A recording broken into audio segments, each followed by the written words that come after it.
I recently observed a scene in a quiet corner of a bistro that stayed with me. A couple was deep in conversation, the air between them thick with that early-stage electricity. The man leaned in, eyes bright with what looked like genuine admiration, and whispered, "I love how simple this is. No labels, no deep-seated baggage, just two bodies enjoying the moment." He looked proud of himself, as if he'd just offered the ultimate gift of modern freedom. But the woman's reaction was jarring. She didn't blush or lean closer. Instead, she visibly stiffened. Her eyes, which had been warm moments before, went flat. She didn't look offended. She looked gone. She started tracing the rim of her glass with a sudden, clinical detachment.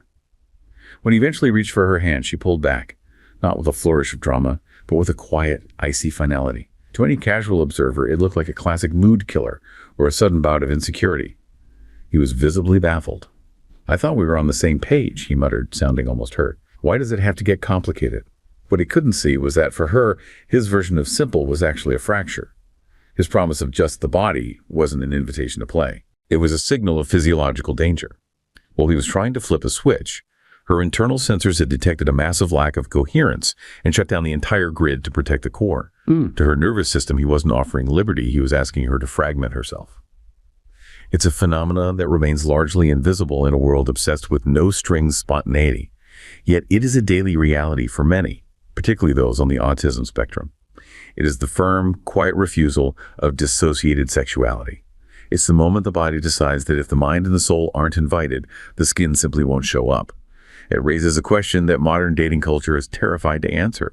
What happens when your body refuses to be a service and insists on being a truth? That's a powerful way to start. It's heavy. It felt necessary. Yeah, because it's a terrifyingly accurate picture of what we're going to be digging into today. Yeah. You know, you read that and it sounds like a movie scene, but for the people who are actually living inside that shutdown, it's a physiological crash. It's not a mood. Right.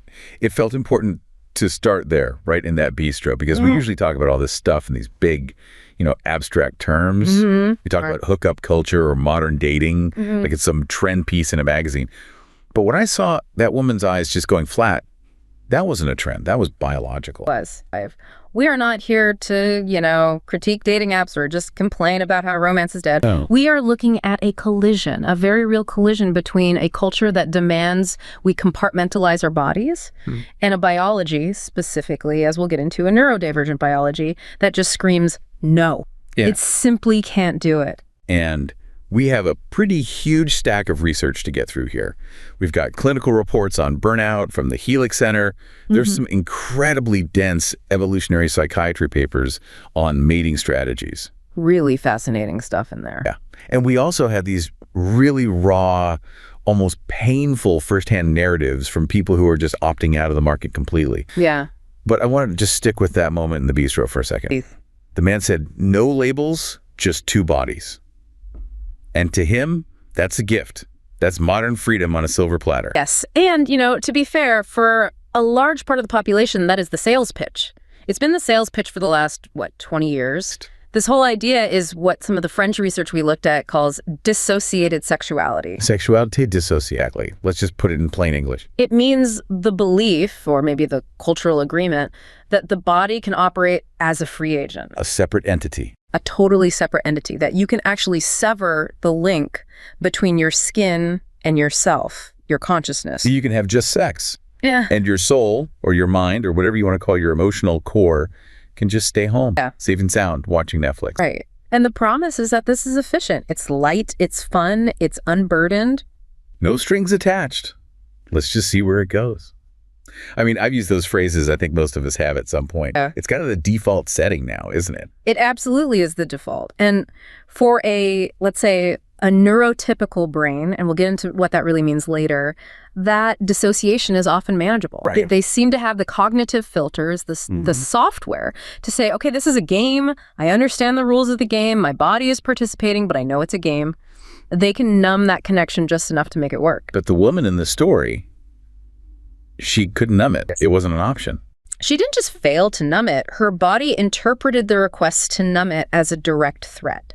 And this right here is the core of our whole investigation today. It's what we're calling the canary in the coal mine thesis. I love this metaphor, but let's make sure we're getting it exactly right. So in the old days, Miners would literally bring a canary in a cage down into the tunnels. Mm-hmm. And if the air turned toxic, carbon monoxide, methane, gases you can't see or smell, the bird, being more sensitive, would collapse. So it would drop dead before the humans even felt a little woozy. No, the bird wasn't weak or defective. No, the bird was a sensor. It was an exquisitely sensitive biological sensor. So the argument we're building today is that people on the autism spectrum, or really anyone with a high need for what we're calling relational coherence, they are the canaries in the modern dating coal mine. So when that woman shut down in the bistro, she wasn't being prudish. She wasn't being difficult or high maintenance. She was sensing gas. She was sensing what one of the papers calls a micro-incoherence. That's a key term for today. Micro-incoherence. Yeah. The man is offering intimacy, physical, chemical, hormonal intimacy, while at the same time verbally stating emotional distance. No labels. Addiction. To a systemizing brain, it's more than a contradiction. It's a logical paradox. It's a lie. And the nervous system doesn't react to lies with moral judgment. It reacts with safety protocols. It slams the blast door shut. Which is why she went flat. That wasn't an emotional choice she made. That was a nervous system override. A collapse. It's the freeze response. We always talk about fight or flight, but freeze is the third F. It's what happens when the predator is too close and you can't run and you can't fight. You play dead. You dissociate. But not in the fun, no strings, modern freedom way. You dissociate to survive what feels like a fundamental violation of your reality. Okay, that is a hell of a reframing. Because usually if someone freezes up like that on a date, we tell them to go to therapy. 100%. We tell them they have intimacy issues. We say they need to loosen up or get out of their head. Right. We pathologize the sensitivity. We're essentially saying the coal mine is fine. Look, everyone else is breathing. What's wrong with you? Why are you choking? Why are you being so dramatic? Exactly. But the Helix Center report on burnout and a lot of this other work suggests we have it completely backward. The canary isn't the problem. The air is the problem. Okay, so let's talk about the air. Yeah. Let's really get into the architecture of why the air is toxic for these specific people. And I think to do that, we have to get into the evolutionary biology here. Yes. We have this paper from Semantic Scholar that discusses the diametrical model of cognition. And it brings up these terms: R selection and K selection. This is where we have to put on our hard hats and really go deep into the science, because this explains the why behind the shutdown. It's not arbitrary. I have a vague memory of R versus K from high school biology, but honestly, if you put me on the spot right now, I'd struggle. I think it involves rabbits. It definitely involves rabbits. But it's really a fundamental way of understanding how life adapts to survive in different kinds of environments. Okay. At its core, evolution is just math, right? It's amoral. It doesn't care about our feelings. It just cares about what strategies are most effective for getting genes into the next generation. And there are two main strategies. The first is rice selection. Okay, rice selection. The R stands for rate of growth, I think. Correct. Rate. Think fast. This is the strategy you use when the environment is unstable. Chaotic, unpredictable weather, lots of predators. If you're a rabbit or a dandelion or a fruit fly, you honestly don't know if you're going to survive the week. Right. So what's the smartest evolutionary play? Volume. Pure volume. You have 1 million babies and just hope that, 3 of them make it to the next generation. It's a numbers game. Quantity over quality. Exactly. You live fast, you mature young, you mate with as many partners as is feasible, and this is the crucial part, you invest very little energy or time in each individual offspring. You're just playing the odds. It sounds like the Silicon Valley mantra, move fast and break things. Fs. It is literally the move fast and break things of biology. And if we translate that to, say, human social behavior, a rice-selected strategy would correlate with high social fluidity. What do you mean by fluidity? You need to be adaptable. You need to read the room really quickly. You have to be okay with ambiguity and changing rules because the world around you is changing every 5 minutes. You can't get too attached to any one person or situation. Okay, so that's the hair. Fast, fluid, high turnover, lots of novelty. Now let's talk about the other side of the coin. K selection. Right. The K stands for carrying capacity. This is the strategy for stable, predictable environments. Think elephants, humans from most of our history, whales. Okay. You're not worried about being eaten by a hawk tomorrow. The environment is predictable, but it's also very competitive. Resources are limited. So you don't need 1 million babies. That would be a waste of resources. No, it would be a terrible strategy. Instead, you have 1, or maybe 2 over a long period. But you pour everything you have into that one. High parental investment. slow maturation. You live a long, long time. The ultimate quality over quantity. And because you're investing so much in so few, the bond, the long-term, stable, predictable bond becomes the most important survival mechanism of all. The tortoise. The tortoise. But a very smart, very social, very systematic tortoise. To survive as a case strategist, you need a completely different cognitive toolkit. You don't need to be twitchy and fast. You need to be methodical. Okay. You need to remember where the good water hole was 10 years ago. You need to understand the rigid, unchanging rules of the herd. You need truth. Reliability becomes far more valuable than novelty. I can definitely see where this is going. The paper we have argues that the autism spectrum profile, the classic systemizer, is basically a form of hyper-K selection. That is exactly the hypothesis. It's case selection dialed up to 11. The idea is that the autistic brain is fundamentally wired for extreme stability, extreme truth, and extreme loyalty. It wants deep, verifiable patterns. It wants to know the rules, and it wants those rules to be permanent. So now, take that hyper-K brain, that elephant brain that wants a deep, verified, lifelong bond, and drop it into Tinder. Laughs dryly. And you have a systemic disaster, a complete mismatch of hardware and software. Because what is modern dating? You just said it. It's an R-selected market. It's a hyper-selected market. It is built on speed. It's built on volume. Swipe left, swipe right. Let's keep it casual. It actively prizes and rewards social fluidity, ambiguity, and novelty over depth, truth, and stability. It rewards the rabbit, and it actively punishes the elephant. It taxes the elephant to death. The autistic person enters this market, and their brain is scanning for the K signals. It's looking for safety, for consistency, for truth, for predictable patterns. But the market is feeding them R signals. Constantly. Ambiguity, flux, constantly changing rules, and what the paper calls magical thinking. Magical thinking. What do you mean by that? The idea that we can perform the most biologically significant act of bonding a sexual act and have it mean nothing. That is classic R-selected logic. It's very useful if you need to mate quickly and move on. But to the systemizer, the case strategist, it's a syntax error. It's like the code won't compile. It's 2 + 2 = 5. Their brain literally cannot compute it. And this brings us back to that very specific word, tax. We aren't just saying, oh, dating is hard for autistic people.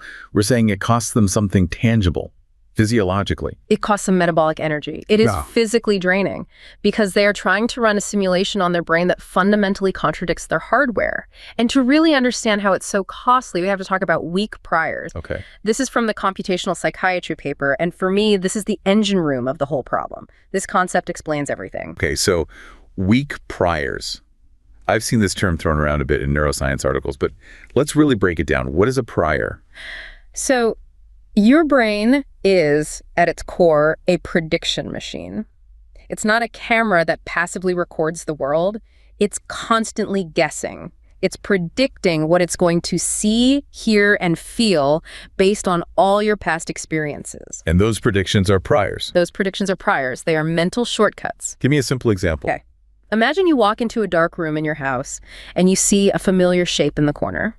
Your brain has a very strong prior that says, that is a coat rack. Right. You don't have to stop and investigate it. You don't stare at it and analyze its edges. Your brain just paints the label coat rack over the raw visual data and you move on with your life. That is a strong prior. It's efficient. It saves a massive amount of brain power. Neurotypical people, the theory goes, run their social lives on very strong priors. Socially, this is a superpower. If someone says, hey, let's hang out sometime, the neurotypical brain instantly applies the casual social script prior. It smooths over any awkwardness. It ignores the fact that the person's tone was maybe a little off or their body language was weird. It just says, it's fine, this is a known script, follow the script. Okay. But the autistic brain? The theory is that the autistic brain has weak priors. It doesn't trust the prediction. It doesn't trust the script. It trusts the raw sensory data coming in at that exact moment. So the autistic person walks into the dark room, sees the shape, and their brain says, wait a minute, hold on. The angle of that shadow is weird. The texture seems off. Is that a coat rack? Or is that a person standing very, very still? They are processing the raw pixels every single time. They are hyper-realists. They cannot unsee the details that contradict the official story.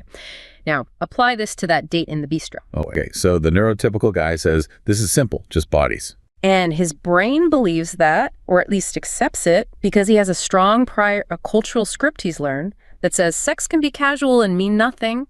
He filters out his own attachment hormones. He filters out the biological gravity of the moment. He just rides the script. But the autistic woman, She cannot filter it. Her body is screaming intimacy at her. Her skin is registering the heat from his hand. Her mirror neurons are firing, registering the connection. Her raw sensory data input says bonding event in progress. But his words say no bond. and she can't just override the raw data with the learned script. She physically cannot. For a brain with weak priors, the raw data is the truth. The script is the lie. And because she trusts the data over the script, the data wins. Every time. So she's flooded with the biological reality of the intimacy. Which makes the verbal insistence on a lack of safety absolutely terrifying. It's not just awkward, it feels like a hallucination. He's telling her to believe in a reality that her entire nervous system is screaming is false. So masking, which we always talk about as pretending to be normal, is actually her trying to manually force her brain to ignore the raw data and believe the script instead. And just think about the sheer amount of energy that takes. Imagine trying to convince yourself moment by moment that the fire you are touching isn't hot, just because everyone else in the room is casually saying, it's cool. That is the metabolic tax. That is why they burn out. It's the sustained effort of trying to override reality. It's biological self-gaslighting. It is the perfect term for it. And eventually, the system just says, I can't do this anymore. This is dangerous. And you get the shutdown, the fuse blows to protect the circuit. This connects so perfectly to the stories we found, the first-hand narratives. We have the story of Leo, who's a data analyst in London, and listening to his experience through this lens of weak priors and metabolic tax makes so much more sense. Leo is the perfect case study. He is the embodiment of what happens when a case-selected systemizer tries to perform what the research calls polyhegemonic masculinity. Whoa, pause. Polyhegemonic masculinity. That is a $10 word if I've ever heard one. We absolutely need to unpack that before we get to Leo's story. This comes from the dissertation we read on the new sexual ethos. So let's start with hegemonic masculinity. That's the old school stuff. Think Don Draper, John Wayne. The strong, silent type. The ideal man is stoic, silent, a provider, dominant. You always know where you stand with him because he is a rock. He doesn't really have feelings, or at least he never ever shows them. The rules are rigid, but they're very clear. But the new ethos, the modern, casual, consensually non-monogamous world, it demands something new. It demands that you still be that strong, attractive, confident man, but you also have to be a therapist. The therapist, how so? You have to be highly verbal. You have to be able to process your feelings and her feelings and the feelings of the situation constantly. You have to navigate these situationships that have no clear rules, only a constant need for negotiation. So the endless, what are we conversation. The endless, how are you feeling about us today? Where are we at? I'm feeling like I need some space, but also I need closeness. It's a constant dialogue. So you have to be the stoic rock and the sensitive poet at the exact same time. It's a hybrid monster. You have to be both. And the dissertation calls this constant negotiation intimacy as labor. It is constant, high-level cognitive work. Okay, so now bring in Leo. Right. Leo is autistic. He's brilliant. He's a data analyst. He's kind, but he has a slow processing speed for social cues. His brain is built on case selection principles. He needs clear rules. And the modern date is, by design, rule-free. It's worse than rule-free. It's rule-fluid. The rules can and do change mid-conversation based on unspoken cues that Leo's brain doesn't automatically pick up. So what did he describe? He describes going on dates and feeling a full-blown fight-or-flight response. Not because he was shy or anxious in the typical sense, but because the cognitive load, the sheer mental effort of trying to decrypt all the hidden rules while simultaneously suppressing his body's natural alarm bells, it was physically painful. He said his heart rate would hit 120 beats per minute just sitting in a coffee shop trying to make small talk. That is the metabolic cost right there. He's trying to perform nonchalance. He's trying to look cool and casual, like he doesn't care, while his brain is frantically running complex calculations, trying to determine the safety probability of the entire interaction. He's running a marathon while sitting perfectly still. An invisible marathon. And eventually, what did he do? He just opted out. He stopped dating entirely. It wasn't a choice of, I don't like women. It was a choice of, I like my sanity and my physiological well-being. His body made the choice for him. Then there's the other story, the one from the Seattle tech worker. It was visceral. He talked about intimacy becoming sensory static. Yes. This is the flip side of the just bodies argument. If you successfully dissociate, if you remove the soul or the mind or the commitment from the physical act, what is actually left? To a neurotypical person, maybe what's left is fun, friction, or pleasure. But to this man, what was left was just noise. He compared it to a broken radio. Just static. Sensory static. He said, without the relational map, without knowing what we are to each other, without that framework of safety and coherence, the physical touch didn't register as pleasure. It registered as meaningless, chaotic data. He described sitting in his car after a hookup, a successful hookup, by all the usual metrics and feeling eroded. Very difficult. Like he was being physically worn down by the friction, not pleasured by it. Why? Because he was treating his body like a service. It's this idea of sex as a service. You open the app, you order the body, you consume the service, you close the app. But his operating system, his case-selected hardware, requires coherence. It requires the physical act to match an emotional reality. When they don't match, he doesn't feel free. He feels like he's fragmenting. This is probably the most controversial one we have. The guy who framed it as an evolutionary litmus test. Yeah. This is the guy who basically said, the problem isn't me, I'm not broken. The problem is that the modern dating market is selecting for sociopaths. It's a very provocative take, but let's actually look at his logic because it's built on everything we've been discussing. Okay. He argues that to succeed in a dissociated market, to be truly good at no strings and casual intimacy, you have to have the ability to switch off your empathy on command. You have to be able to genuinely not care, or at least perform not caring so well that it becomes real. Correct. You have to be able to look at another human being, engage in the most vulnerable, intimate act possible, and then turn around and say, that meant nothing to me. He argues that this requires a deliberate suppression of what's called affective empathy. Okay, wait, let's distinguish that. Cognitive empathy versus affective empathy. Important. It is crucial. We often hear this myth that autistic people lack empathy. It's completely wrong. The double empathy problem suggests they often struggle with cognitive empathy. Yeah, which is mind reading, basically. It's guessing what you're thinking, playing the social game. It's knowing that when I say I'm fine, I actually mean I'm furious and you need to figure out why. Right. Autistic people are often bad at that because they take things literally. Exactly. They are often not great at that. But, and this is the key, they are often hyperactive in affective empathy. Means. Feeling what you feel. If you are sad, they are devastated. If you are happy, they feel your joy. If they hurt you, even accidentally, they can't sleep for a week. Their moral compass is guided by this shared feeling. They have empathy-guided moral agency. So this guy, the one with the litmus test theory, he's basically saying, I can't treat you like a casual, disposable object because I feel your humanity too strongly. It hurts me to hurt you. He is reframing his entire position. He's saying, my refusal to participate in hookup culture isn't a social failure. It's a moral and physiological stance. He is refusing to numb his own affective empathy just to make the transaction of casual sex smoother. Yeah. It makes the cool guy who can sleep around without catching feelings look like the one with the actual deficit. It suggests that what we currently call good social skills in the modern dating market might actually just be a form of mild sociopathy, the ability to compartmentalize and use people efficiently without getting bogged down by their feelings. Wow. The systemizer, the case strategist, refuses to do that. They insist that if the body is in the room, the whole person must be in the room too. It's that line from the intro. If the mind and soul aren't invited, the skin simply won't show up. It's a non-negotiable term of service for their nervous system. I want to circle back for a moment to the French concept you mentioned earlier. Désir et sécurité. Desire and security. Because I feel like this explains the mechanism of the cure, in a way. Or, if not the cure, then at least the requirement for health. The source argues that for this demographic we're discussing, desire is not an interrupter. It's not a switch you can just flip. You can't just turn it on because the person is objectively attractive. Oh. For this brain type, desire is conditional. Conditional on what? It is conditional on safety. And safety for a systemizer, for a case-selected brain, takes time. It requires data. It requires verifiable proof. It looks like, I need to see you show up on time 5 times in a row. I need to see you tell the truth even when it's hard. I need to see you do what you said you were going to do.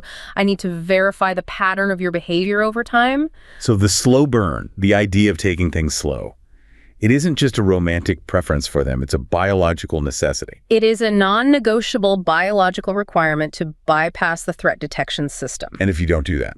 If you rush it, if you try to force the intimacy before the safety data has been collected and verified, the system perceives a direct threat and shuts down desire completely. It's a safety feature. Which brings us full circle right back to the women in the bistro. He tried to fast forward. He said, let's skip the baggage. Let's skip the time. Let's get straight to the simple part. He thought he was being efficient and modern. But she experienced it as a violation of the fundamental safety protocol. He was trying to hack the system. And her system has a firewall. A very, very strong firewall that prevents that kind of hacking. Right. And that firewall is there for a good evolutionary reason.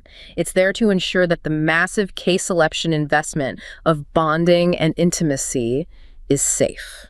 You know, we've been talking about this almost exclusively as an autistic thing. Yeah. But the more we talk, the more I start to wonder, is this really just an autistic thing? Or are they just the first ones to collapse under the pressure? That is the macro-sociological question, isn't it? If we go back to the coal mine metaphor. The canary dies first. But if the air stays toxic, the miners die eventually too. Right. It's entirely possible that the neurotypical population is surviving this dissociated culture a bit better because they have better drugs, so to speak. What do you mean drugs? They have stronger priors. They have more robust cultural scripts. They can tell themselves the story that this is fun and casual and actually believe it for a while. They have better mechanisms to numb the static and ignore the incoherence. But just because you can numb the damage doesn't mean the damage isn't happening underneath.